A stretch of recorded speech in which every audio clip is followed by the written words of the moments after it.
Kaixo, Maria naiz, pediatriako erizaina. Gaur nik emango diot arreta zuen alaba Eiderri eta sudurreko garbiketak nola egin behar diren azalduko dizuet. Garbitzeko eta xurgatzeko materiala. Garbitzeko, gatz seruma, dosi bakarreko ontziak edo itsasoko ura. Xurgatzeko, udare itxurako gomazko gailua edo odia. Garbiketa egiteko, lehenik eta behin, eskuak garbitu behar dituzue, bai aurretik, bai ondoren. Eta begira, merkatuan bi gailu mota daude. Batetik dosi bakarreko serumak. Hemen daukaten banagailua sudurrobian sartu eta sudurrobi bakoitzean anpoila erdia erabili beharko dugu. Gainerakoa bota egin behar da. Bestetik, itsasoko ura daukagu. Itsasoko ura ikusten duzuenez, edozein posiziotan erabil daitekeen poto bat da, eta itsasoko ura haurraren adinaren arabera banatzen du. Haurraren sudurrobira ezin hobeto egokitzen den aplikagailu bat dauka.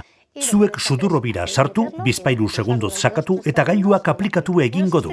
Ez dago alderik bataren eta bestearen artean, beraz, zuentzako egokiena edo errazena dena erabil dezakezue. Horrez gain, ospitaleko edo ambulatorioko pediatriako kontsultara zoaztenean, guk seruma xiringen bidez jartzen dugula ikusiko duzue.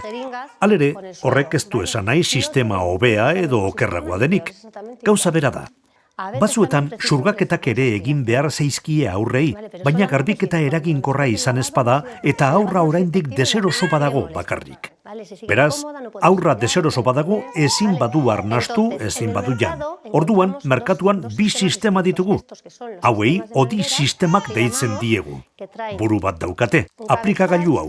Hemen jarri, hau aurraren sudurrobian sartu, eta ahokoa gure ahoan sartuta xurgatu egin behar dugu. Beti garbiketa egin ondoren, eta garbiketa egin diogun posizio berean. Hau da, alde batera etzanda eta goialdean geratzen den zuloan. Bestetik sistema hau daukagu, udare itxurako gailu hau. Udare itxurako gailuen kasuan, lehendabizi presioa egin behar dugu, airea ateratzeko.